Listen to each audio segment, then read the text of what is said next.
Aleluia. Então nós vamos para uma palavra do Senhor aí. Sendo já direto, né? O nosso tema aqui é o poder de uma família curada, né? Os dias que a gente não fala sobre família, e sempre quando Deus nos dá uma palavra sobre especificamente sobre família, é sempre muito bom o que o Senhor faz, os testemunhos que nós temos, né? Todo mundo sabe que família é um desafio, né? Construir família é um desafio. Relacionamentos são desafios e conviver, né, com pessoas diferentes e nós nos respeitarmos, nos amarmos, nos perdoarmos, termos paciência um com o outro. Nós somos forjados para dar frutos de Deus na nossa vida e a nossa casa é um grande lugar para que isso aconteça, né? Olha o que a Bíblia nos diz aqui em Deuteronômio 22:8. Se puderem botar um fundo para mim aí, eu agradeço. Diz assim: quando você construir uma casa nova, faça um parapeito em torno do terraço, para que não traga sobre a sua casa a culpa pelo derramamento de sangue inocente, caso alguém caia do terraço. Olha a direção que Deus está dando aqui. Ele está dizendo assim, ó, quando vocês forem fazer uma casa, vocês têm que cuidar dos mínimos detalhes. Por quê? Porque vocês não fizerem um parapeito nessa casa, talvez alguém caia e aconteça uma tragédia. E se acontecer uma tragédia, você vai ser responsabilizado pela tragédia. Haverá derramamento de sangue. E vai haver pela negligência e pela falta de zelo e pela falta de cuidado. Quando nós estamos construindo famílias, amém? Lares edificados na palavra de Deus. E todos aqueles que estão construindo isso, né, que todo mundo aqui está envolvido nesse tema, nós devemos zelar e cuidar dos perigos que podem acontecer. Principalmente dos perigos pela negligência, pela falta de cuidado, de zelo que nós não damos a pequenos detalhes, pequenos princípios que nós não cumprimos. Você para pensar num Deus de zelo, de cuidado e de amor. Ele está dizendo, olha, ele chega a dizer, olha, faça uma casa e coloque um parapeito nessa casa, para que não aconteça uma tragédia. Imagina Deus pensando nisso, sendo que deveria ser a responsabilidade de qualquer homem, de qualquer família que construísse uma casa, preservar por esse cuidado. E quando nós não zelamos por esse cuidado, a consequência vem. A conta uma hora vai bater a sua porta, amém? Seja na criação dos filhos, seja na falta de cuidado no casamento, seja em não levar a sua esposa um dia para dar uma saída, comer um lanche, né? As mulheres gostam de comer, né? Uma coxinha de frango, churrasquinho. Mas às vezes não se tem tempo para isso. É tanta correria, tanta coisa, que a casa está sendo destruída e muitas vezes não se apercebe. Só percebe que muitas vezes quando aconteceu a tragédia. Mas a consequência, ela vem, meu irmão. E o Senhor nos dá um puxão de orelha para nós nos atentarmos à maneira que nós estamos construindo família. Mateus 7:24, ele diz assim, ó: portanto, quem ouve as minhas palavras e as pratica, é como um homem prudente que construiu a sua casa, ou seja, a sua família, sobre a rocha. O desejo do coração de Deus é que nós venhamos construir a nossa casa, a nossa família, sobre a rocha, e essa rocha é Jesus. É Jesus em cima dos princípios de Deus e dos fundamentos que a Bíblia nos deixa muito clara a respeito da família. Deus, ele criou duas instituições aqui na terra. A primeira é a família da parte sanguínea, amém? E a segunda é a família espiritual, que é a igreja. Deus estipulou isso. E nós percebemos que desde a criação, tá certo? A família e a igreja, digamos assim, o reino de Deus, são bombardeados para que nós venhamos a nos corromper com os valores do mundo, ao invés de influenciar com os princípios de Deus. Você, quando liga a TV, né, você vai ver muita besteira, muita falta de princípio, tá certo? Eu respeito você, o que você assiste na sua casa, mas eu não entendo como um crente que ama Jesus assiste novela da Globo, tá certo? Eu não entendo. Mas é você, é o que você traz para o seu lar, é o que você olha com seus filhos, é os valores que você recebe. E você acha que isso não influencia? Influencia, meu irmão. Influencia o que assiste na internet, influencia o que você assiste na TV, influencia o que os... Eu não tenho ainda filho, mas vou ter, em nome de Jesus, né? Mas o que se aprende no colégio. E temos que ficar atentos da maneira que está sendo construído aqui e a responsabilidade que Deus deu a cada um de assumir o seu papel. Amém? Olha só, Gênesis 1, do 27 ao 28, ele diz assim, ó: criou Deus o homem à sua imagem, a imagem de Deus os criou. Homem e mulher os criou. Deus os abençoou, ele lhes disse: sejam férteis e multipliquem, ou seja, façam filhos, né? Tem gente levando a sério esse chamado do Senhor, né? Vamos lá. Encham e subjuguem a terra, dominem sobre os peixes do mar, sobre as aves do céu e sobre todos os animais que se movem sobre a terra. Gênesis 2:18 diz assim: então o Senhor Deus declarou: não é bom que o homem esteja só. Farei para ele alguém que lhe auxilie e lhe corresponda. Ou seja, é a nossa costela perdida, é a nossa, né, dos homens é a nossa amada, digamos assim, né? É a família que está sendo construída. Gênesis 2, do 21 ao 28, diz assim: então o Senhor Deus fez o homem cair em um profundo sono. Enquanto ele dormia, tirou-lhe uma das costelas, fechando o lugar com a carne. Com a costela que havia tirado do homem, o Senhor Deus fez uma mulher e a levou até ele. Disse então o homem: esta sim é osso dos meus ossos e carne da minha carne.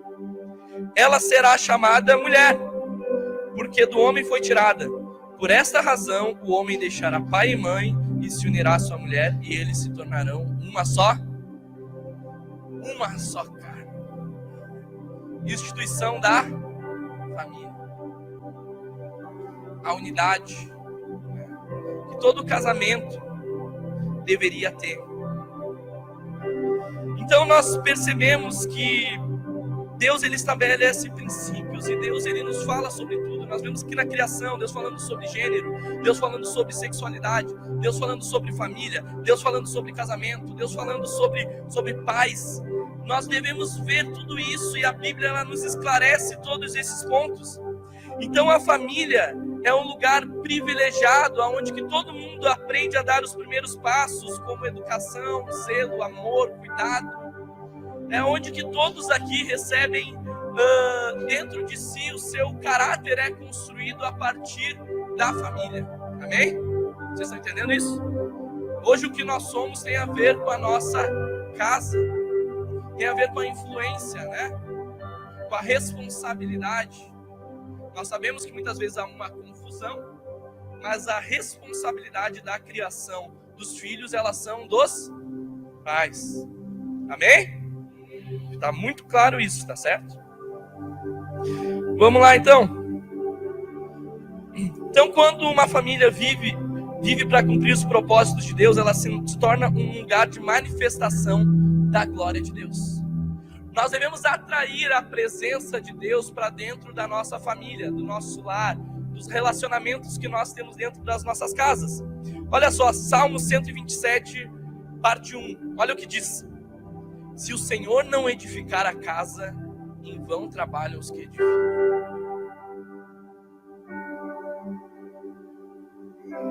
Se o Senhor não tiver na sua família, se o Senhor não tiver nesse negócio, se o Senhor não tiver da maneira que nós temos construído, ensinado, amado, perdoado, nos relacionamos dentro do nosso lar, em vão é a nossa luta. O que está dizendo? Você está lutando na força do seu braço. Você não aprendeu ainda a lutar no favor de Deus, a lutar as guerras que nós temos dentro da nossa família, da maneira e com o discernimento espiritual que o Senhor nos dá. Então, uma luta errada, é óbvio que a consequência de quem luta mal vai fazer o quê? Vai perder. Você quer enfrentar as guerras espirituais que tem dentro de uma família com uma vida carnal e na força do braço, ou na existência, ou no convencimento humano, ou da sabedoria humana. Meu irmão, você vai perder pro inferno. Nós devemos atrair a presença de Deus para a nossa casa, clamar pela sabedoria de Deus, o discernimento do Senhor, para lutarmos essas batalhas na força de Cristo Jesus. E o Senhor, Ele quer nos fortalecer nessa noite, Ele quer restaurar famílias, curar famílias, porque famílias restauradas, curadas, são um testemunho vivo do poder de Deus. O Senhor, Ele pode mudar qualquer situação. Então, por que famílias de pessoas boas, digamos assim, fracassam? Por que casamentos terminam em divórcio? Como prevenir o adoecimento ou a doença, dos relacionamentos dentro da nossa casa? Quais são os sintomas que revelam que uma família está doente?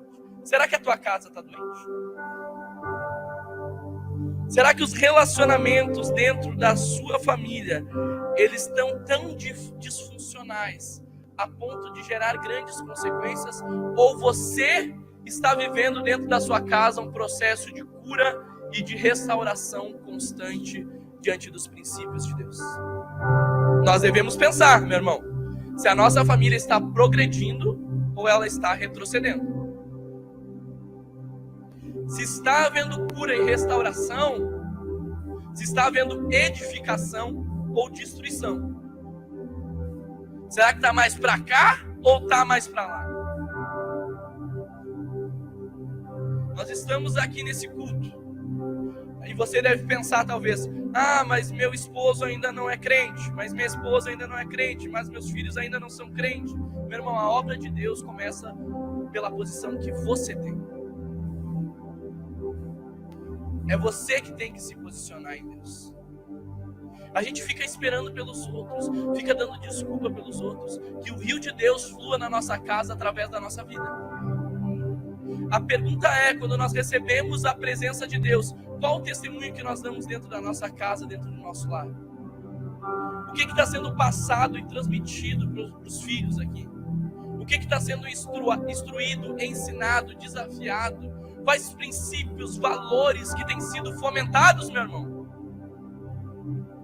Que tipo de cuidado, de zelo, de proteção está sendo estabelecida dentro das famílias? O que você tem feito de ação e prática?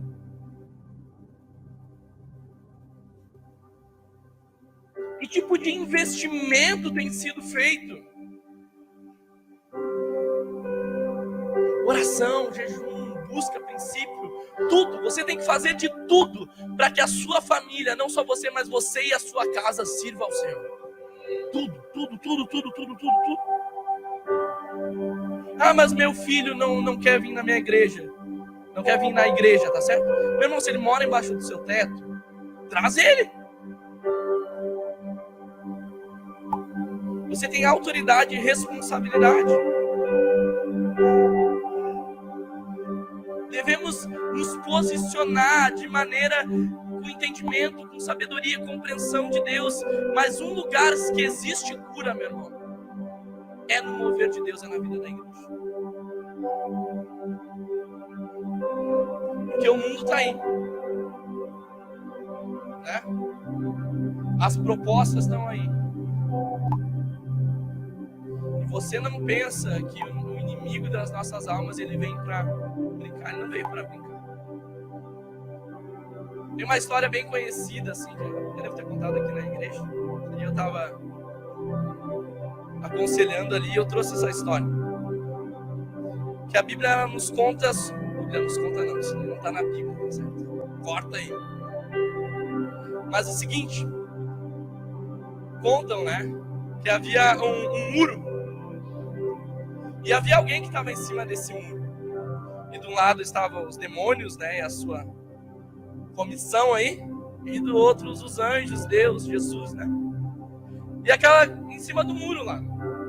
E daí a pessoa olhava para um lado assim, os demônios tudo quietinho assim, não dando bola, olhando para o muro e tal. E do outro lado estavam os anjos, Jesus chamando, oh, sai daí, vem para cá, pula para cá, vem para esse lado aqui. E aquele cara em cima do muro, em cima do muro, em cima do muro, em cima do muro. E daí ele perguntou assim, olha, Jesus me chamando aqui tanto, né? Falou pro capeta, Jesus está me chamando lá, ó, para eu ir pro lado dele, para eu servir ele.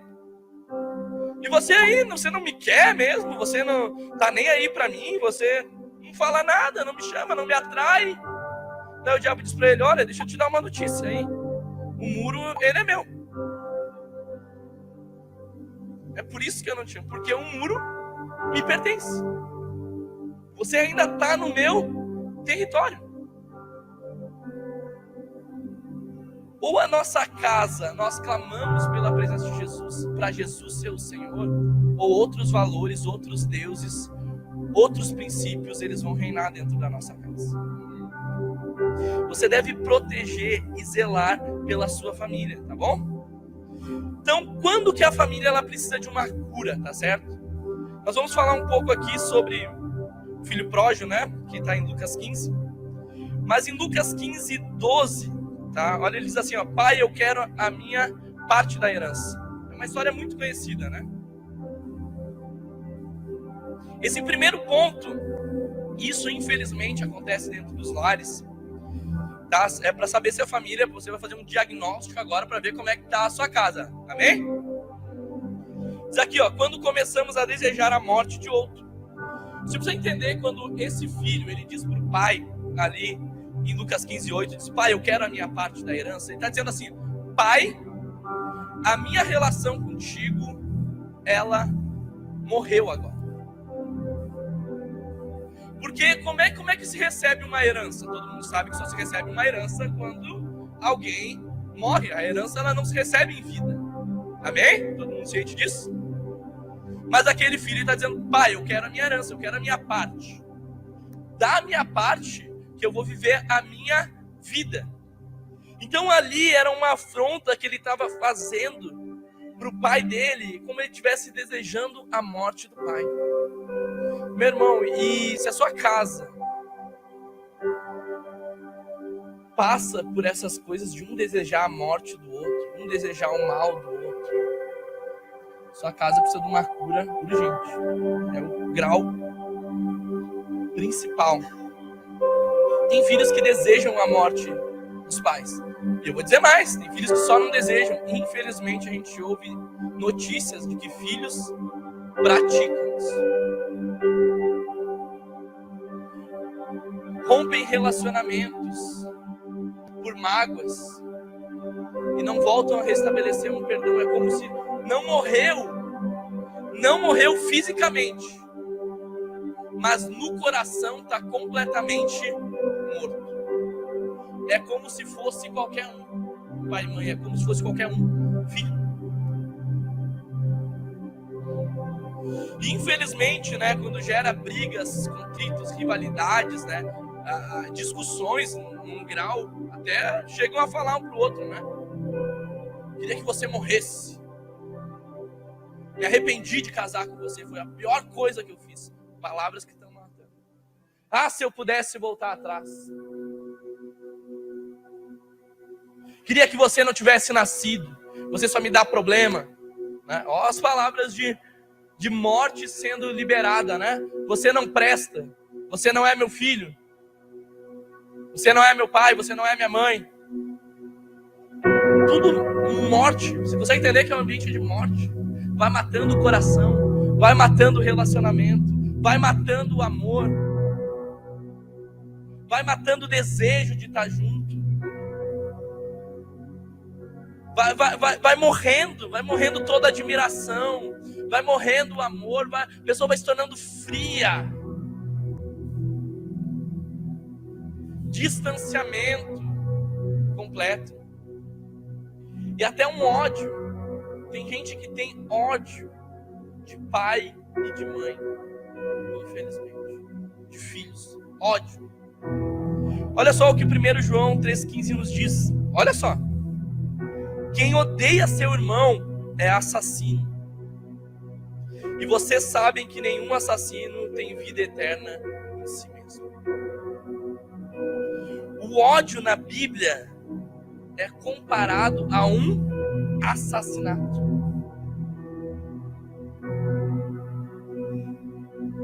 Eu não faço porque não dá, mas se desse, faria. Se desse, eu voltava atrás e ó.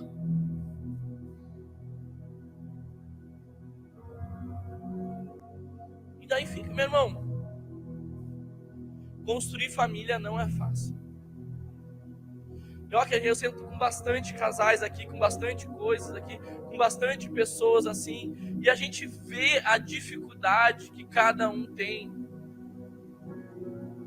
Todos nós, entenda, todos nós teremos desafios constantes. E eu vou dizer até a volta de Jesus, ou até que alguém morra aqui, né, e vá para o reino de Deus antes aí, da volta de Jesus. Isso não é ruim, é bom estar com Jesus. Mas a questão é, antes disso acontecer, meu irmão, não existe família perfeita. Não existe a família da margarina lá, da propaganda da margarina. O que a gente vê nas redes sociais não é aquilo tudo, não se iluda. Casaram e foram felizes para sempre, né? A gente foi criado olhando isso aí. É verdade? Case-se e tente ser feliz para sempre, né? Construa, ou seja, case e construa a felicidade no seu lar, a harmonia. Isso exige esforço, meu irmão. Sabe o que exige? Exige morte do nosso eu, morte do nosso ego, morte de nós mesmos. Se for entrar para construir um casamento, uma família e não querer morrer, nem se case.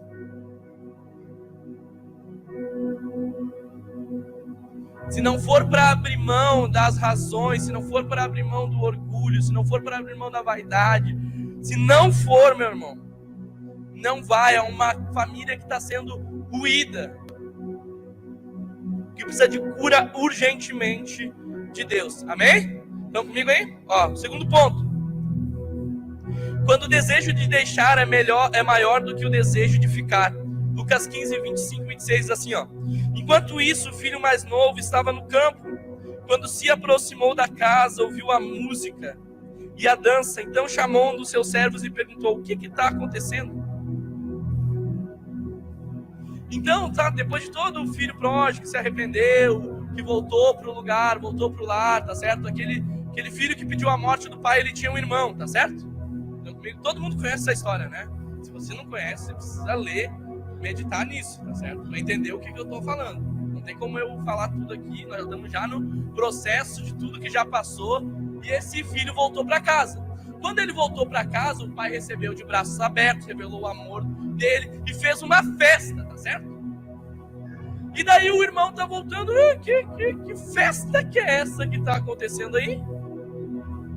O que tá acontecendo? E ele ficou com um desejo de insatisfação e de tristeza tão grande. Olha só, o irmão que estava perdido, ele estava voltando para casa. A relação que se havia perdido estava sendo restaurada. Mas aquele irmão olhou e disse, aquele olhou para o outro e disse, ele não merece isso. Ele não merece a restauração, ele não merece essa festa, ele não merece tanto amor, ele não merece tanto zelo, ele não merece tanto perdão. Ele não merece. E por ver o outro recebendo uma festa, ele tinha no desejo, ali no coração, uma insatisfação tão grande. Quando a insatisfação entra dentro de uma família, meu irmão, a família começa a ruir. Quando nós começamos a olhar só os problemas e não olhamos o favor ou o quanto Deus tem nos abençoado, em nome de Jesus, teu coração está partindo para esse lado, volte os seus olhos para o Senhor, não permita que você olhe dessa maneira, porque as coisas começam a retroceder. E aquele filho ali, ele estava com uma insatisfação. Olha só, o filho pródigo, ele tinha o quê? Ele tinha propriedade, tá certo? Ele tinha uma casa para a qual ele voltava no final do dia. Ele tinha acesso à cultura, à boa música. Ele tinha empregados. Ele tinha amigos. Ele tinha novilhos. Ele tinha proteção, conforto, amor, segurança, perdão, festa, mesa farta, carinho.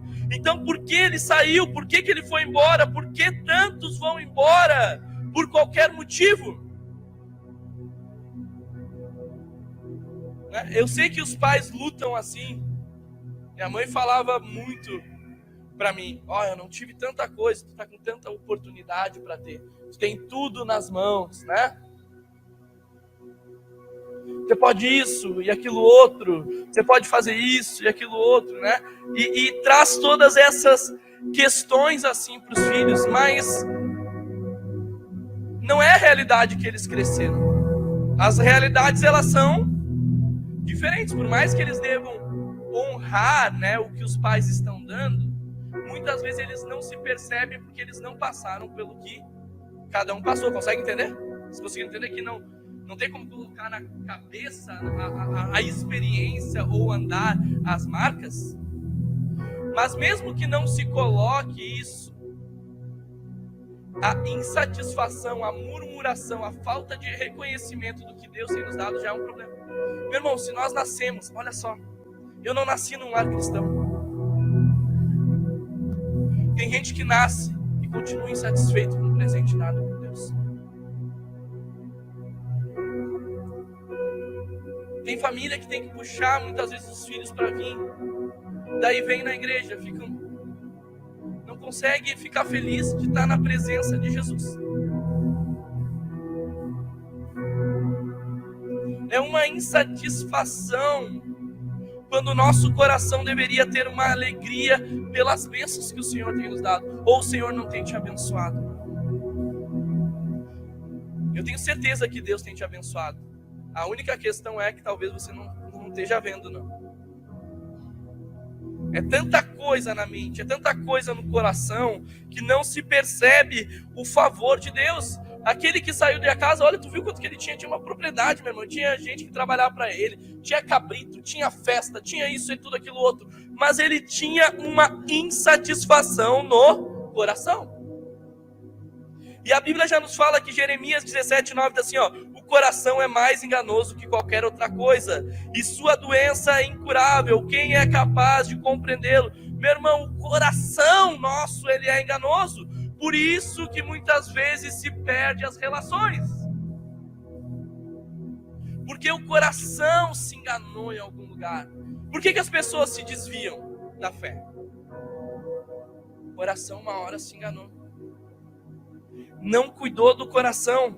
Olha só, Provérbios 4:23 assim, ó: acima de tudo, guarde o seu coração, pois dele depende toda a sua. Guarda o coração. Protege a tua casa, protege os seus, além de proteger o seu coração, se possível, proteja o coração um dos outros. Entenderam?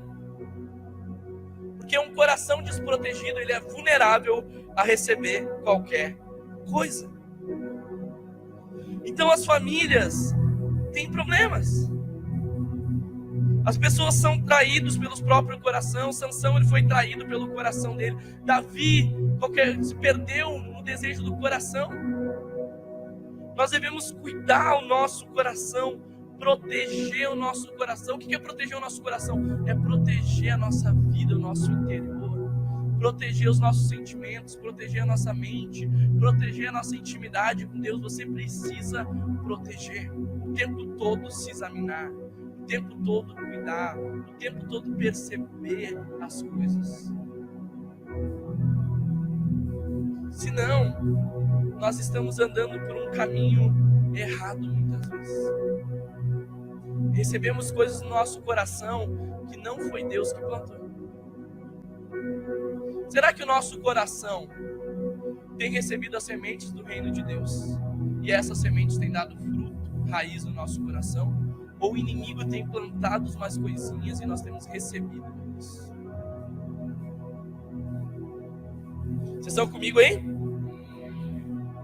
Olha só, quando dentro da família a festa do outro incomoda. Quando acontece isso dentro da família, também é uma família que precisa dessa cura de Deus. Olha só, Lucas 15, 28. O filho mais velho encheu-se de ira e não quis entrar. Meu irmão, ele ficou magoadinho. Ficou meio irado, ficou tristinho, porque o outro estava sendo abençoado. Porque o outro estava recebendo uma festa. A alegria do outro estava incomodando o coração dele. Se dentro da família acontece isso, é porque precisa de cura e restauração. Amém? E por que acontece essas coisas de mágoas, de ressentimentos dentro da família, do lar, muitas vezes, que a gente não se percebe? Tá bom? A primeira fortaleza que precisa ser quebrada é a fortaleza da inveja. A inveja não nos deixa entrar na festa onde eu não sou o centro das atenções. Se eu não for o centro das atenções, eu não participo. A inveja é um mal também que muitos líderes não aceitam o sucesso na vida do outro. Há pessoas que só valorizam a festa que ela promove ou que promovem para ela. A inveja nos leva a amar o irmão quando o mesmo está na pior, mas passamos a odiá-lo quando ele está celebrando uma grande vitória. Tu consegue até chorar com a tristeza do outro, mas se receber uma bênção, daí já muda o coração. Por quê? Por que eu não fui abençoado e o outro foi? Por que o outro foi restaurado, recebeu cura e eu não? A gente não consegue se alegrar. Nós não conseguimos festejar nisso daí. A inveja sempre diz: se fosse eu, seria muito melhor. Se eu fosse abençoado dessa maneira, eu seria muito mais grato. Se essa porta abrisse para mim, ia romper. Se fosse eu que fizesse, isso ia acontecer. Sabe?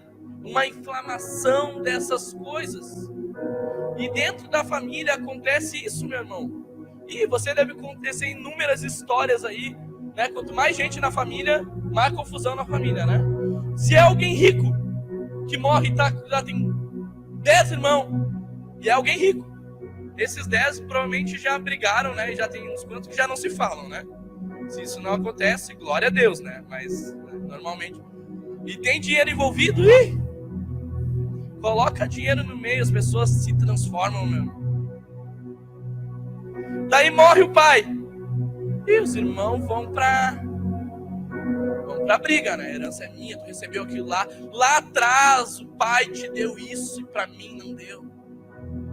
Cortou a relação. Inveja. Não há celebração. Olha só, a fortaleza da vingança também. O grande problema do irmão mais velho da parábola era que tinha dificuldade de perdoar. Meu irmão, se o perdão não é algo que a gente cria como uma cultura dentro da nossa casa, você vai ter muito problema na sua vida. Ele não concordou com o perdão do pai.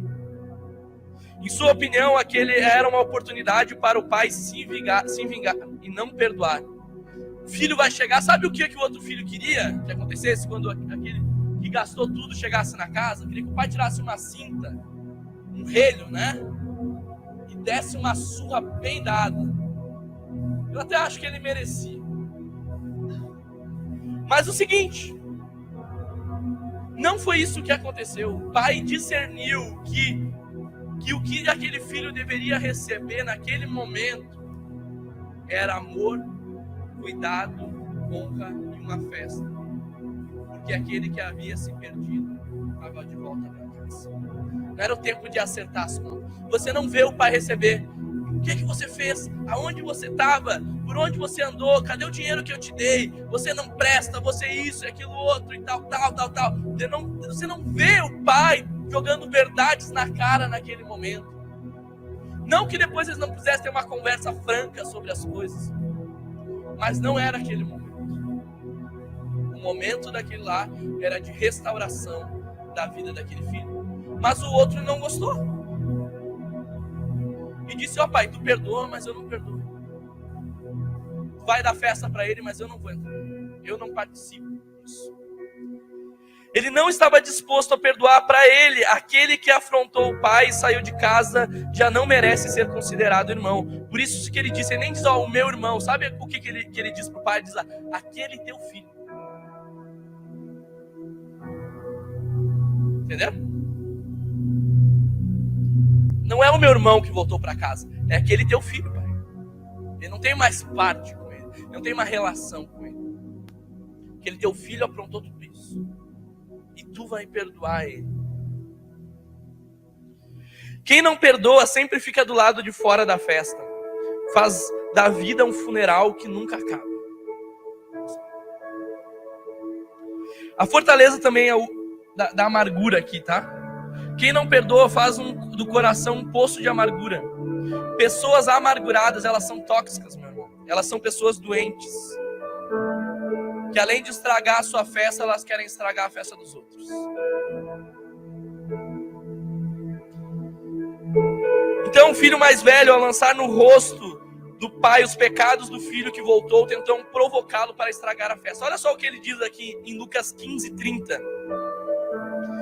Mas quando volta para casa esse seu filho, que esbanjou todos os seus bens com prostitutas, matas um novilho gordo para ele? Eu não estou acreditando que tu vai fazer isso, pai. E olha ele trazendo as mágoas para fora ali. Também no 15:29, olha, ele diz assim, ó. Tu nunca me deste um cabrito.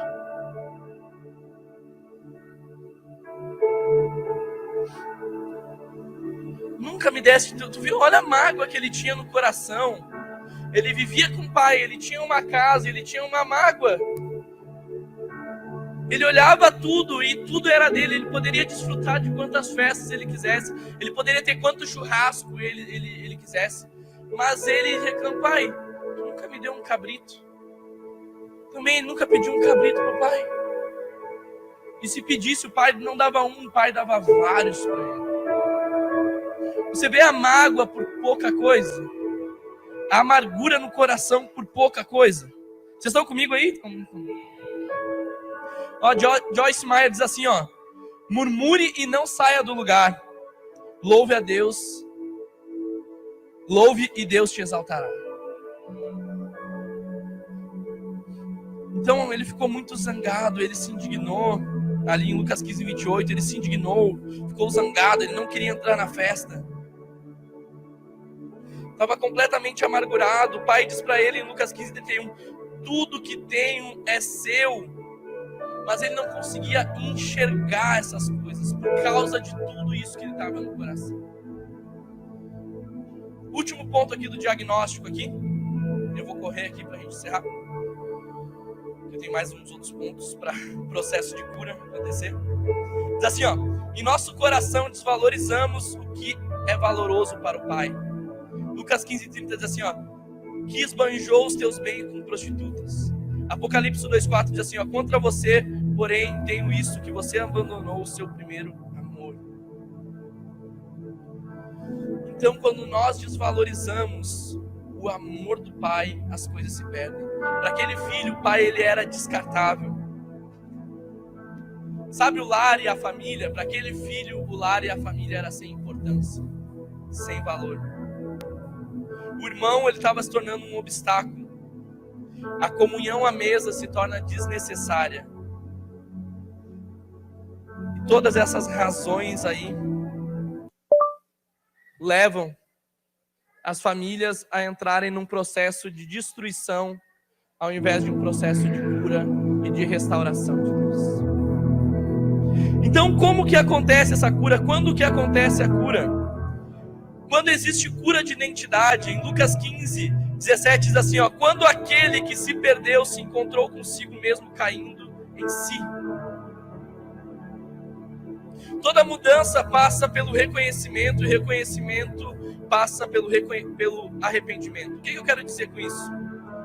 Eu quero dizer que para haver cura e restauração na nossa família, primeiro, a gente faz o diagnóstico, tá certo? Tamo aí? Como que tá a nossa casa? Como que tá a nossa família? Que situação está passando? Que dificuldade estamos tendo? E daí, após isso, o que é feito com isso? Nós reconhecemos. Meu irmão, deixa eu te fazer uma pergunta franca. Como é que tá o teu casamento aí? Como é que tá a tua casa? Como é que tá os teus filhos? Tá uma bagunça ou não tá? Precisa haver um reconhecimento. E depois precisa haver um arrependimento para haver cura. Quando existe cura da vergonha também. Quando existe cura da vergonha. Quando se tem a coragem de colocar para fora o que está envenenando a sua alma. O que está acontecendo? Por exemplo, você tem inveja, vingança, amargura, descontentamento com o pai, toda a sua insatisfação familiar reprimida. Será que os pais sabem o que está no coração dos seus filhos? Será que os pais conhecem os seus filhos? Como que está o coração? Será que por trás do silêncio dos filhos não há uma alma em estado de angústia, amargura, dor? E essa conversa franca e honesta, ela vai desencadear um processo de cura. Não adianta entrar na festa, manter a fachada e continuar morrendo por dentro.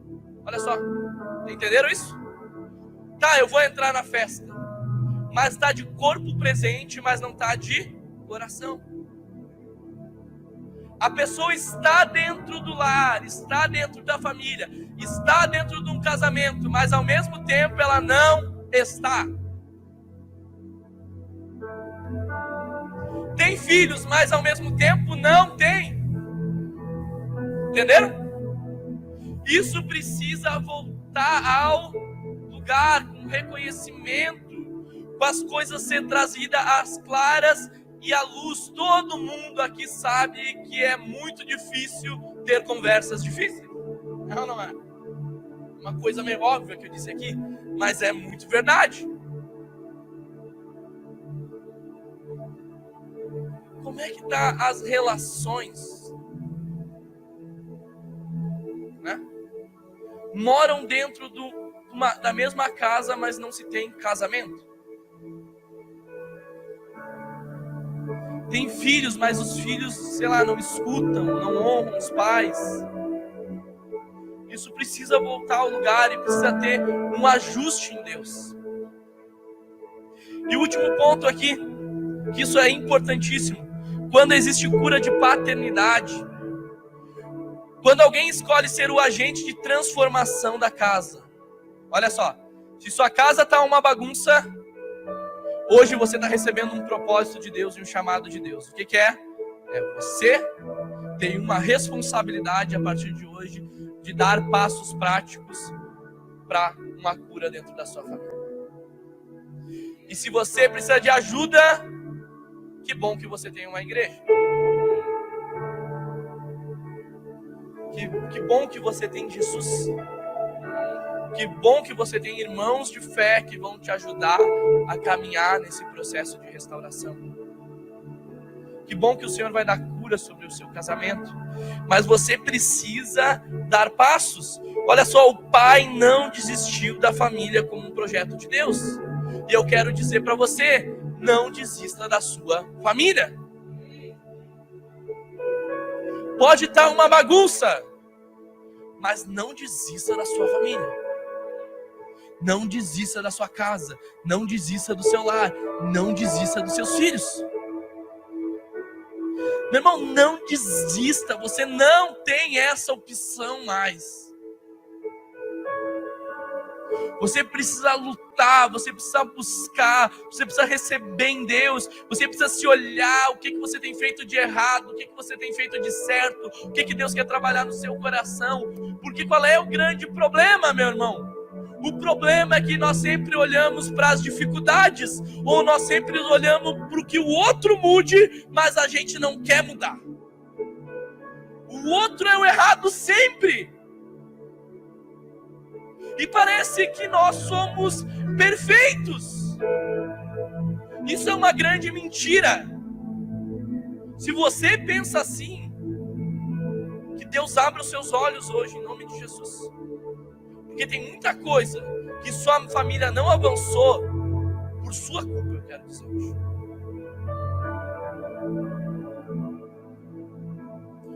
Ah, pastor, pesou agora. Mas Deus vai te ajudar. O Espírito Santo está falando com você, Ele quer ajudar. E Deus não libera a palavra para fazer as coisas morrer. Não, Ele libera palavras para trazer vida e propósito. E a gente olha, se Deus fizesse isso, é uma coisa. Ah, quando casar, daí nós vamos, né? Daí vai, não é. Quando eu tiver um filho, daí, né? Quando uma porta de emprego abrir, daí as coisas vão acontecer, daí abre a porta e não é, sabe, é sempre um montão de coisa aí, se acontecer isso, e se Deus fizer isso e aquilo outro, e eu digo para vocês, se Deus não fizer, você não vai mudar? Você não vai cumprir os princípios de Deus, estabelecer vida, começa por nós. Tem gente que cobra um dos outros, mas não vive. Sabe, eu já vi várias vezes dentro das famílias, gente brigando assim, por exemplo, recebeu uma palavra do fogo de Deus aqui. Estavam os dois sem orar. Daí um orou 2 dias, já quer cobrar o outro, que não orou nada. Meu irmão, tu acabou de orar 2 dias. Daí xinga o outro, tu não lê Bíblia, tu não ora, tu não jejua, tu não ama, tu não dá o dízimo, tu não dá oferta, isso e aquilo outro. E daí fica isso, aquilo outro. Meu irmão, começa por ti. E se o outro está com o coração corrompido e não está cumprindo o princípio, faz por ti, cumpre. Faz por ti, ora. Ah, mas meu marido não ora.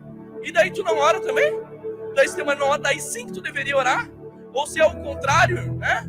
Se a mulher ora, que é a realidade da igreja, que infelizmente as mulheres oram muito mais que os homens aqui.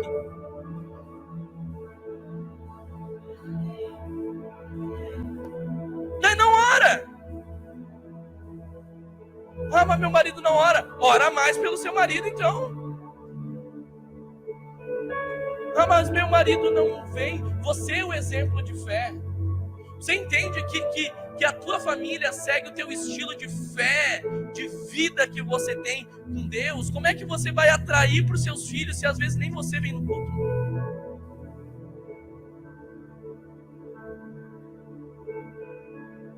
Como é que você não quer que seu filho seja displicente na maneira financeira se você não é fiel no dízimo, nas ofertas? Hã? Como é que você quer que teu filho tenha educação, que vive falando palavrão, xingando dentro de casa? Ah, e daí chega pro filho, com quem tu aprendeu isso? Contigo mesmo, boca suja. Hã? Daí o que faz? Traz a responsabilidade para a igreja cuidar dos filhos. Meu irmão, não é responsabilidade da igreja cuidar dos filhos, amém? A igreja ajuda você a cuidar dos seus filhos. Os filhos são seus. Tá certo? O casamento é seu casamento. Ai, ninguém na igreja me ajudou, por isso que eu traí a minha esposa. Toma vergonha na cara.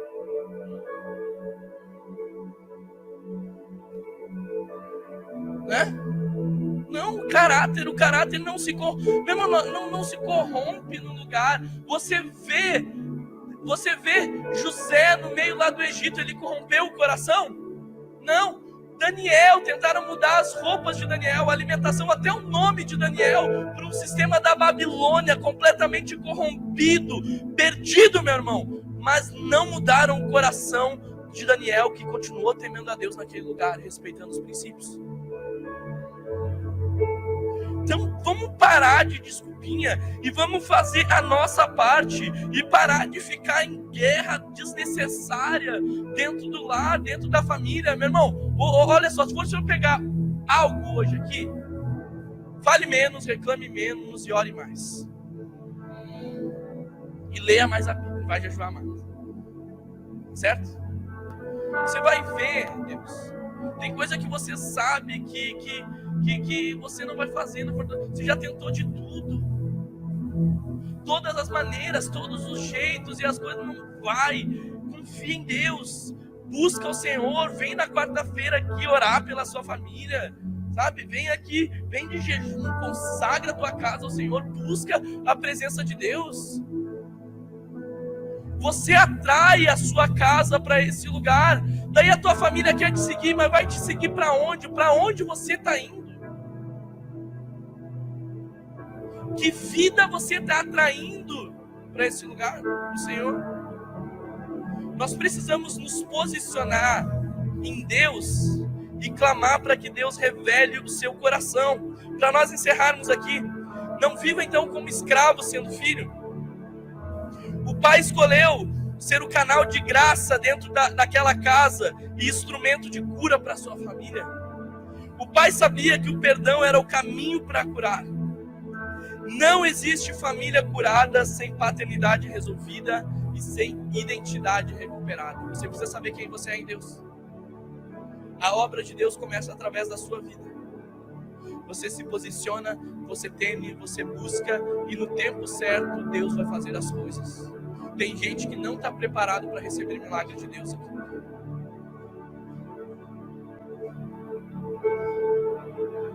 Tem gente que não está preparado ainda para ser abençoado da maneira que Deus quer abençoar. O que você faz então? Prepara o teu terreno, prepara a tua vida, prepara os teus alicerces, para que Deus libere o mover e a bênção que Ele quer liberar sobre a sua casa. Nós estamos encerrando. Ótima semana a todos. Deus abençoe, igreja.